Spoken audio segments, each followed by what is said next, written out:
Well, there's certainly nothing like Arizona politics. Take a look at this tweet again. Maybe you missed it, maybe not. It's all over social media. It's made by Republican gubernatorial candidate Ken Bennett. The backlash to this tweet, it's been swift tonight. The Arizona Republic even going as far as calling him a vulture. That's because in the tweet, Bennett says he would not appoint John McCain's wife, Cindy, to the U.S. Senate if McCain leaves office early. Political editor Dennis Welch spoke with him today. He is not backing away from this tweet. No, not at all. And actually, this has been one of those real taboo subjects for the governor now. He's just not talking about any replacement for Mr. McCain at all right now. But the reality is the senator is battling a life-threatening disease. And if he can no longer do the job, appointing McCain's replacement will be a big decision that lands on the governor's desk. And Bennett is saying he is just trying to show a difference between himself and Governor Ducey.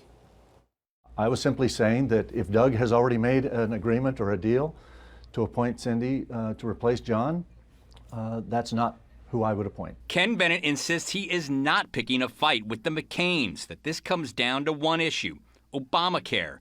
Last year, McCain cast the deciding vote that killed the GOP's efforts at repealing the Affordable Care Act.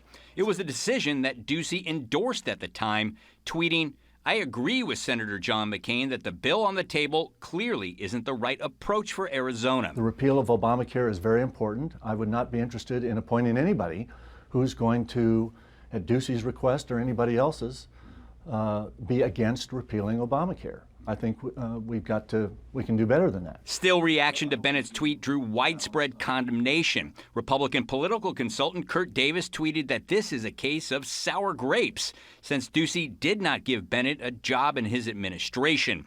Ducey had defeated Bennett in the GOP primary back in 2014. No, I moved on. This is not sour grapes at all.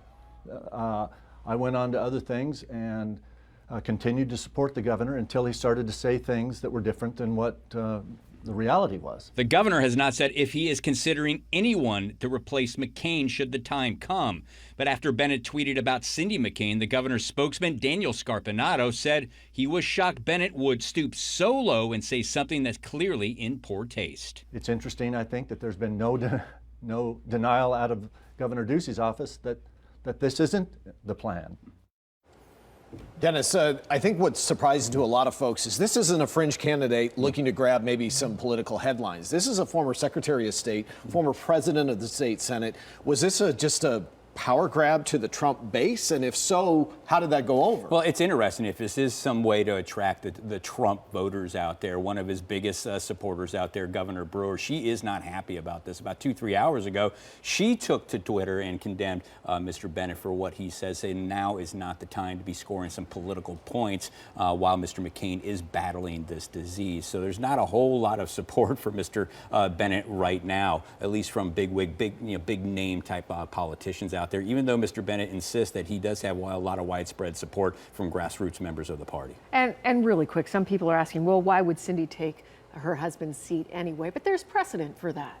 There is precedent for that, and this is something that, a lot of people don't want to speculate around. They feel it is bad taste because, everybody really are hoping, they're cheering for Mr. McCain for somehow to recover and defeat this lethal disease. But again, should that time come, that will be a big decision that will land on the governor's desk. But the governor says he's not thinking about that until the time comes, and he is hoping that will never come. All right. Dennis Welch, thank you.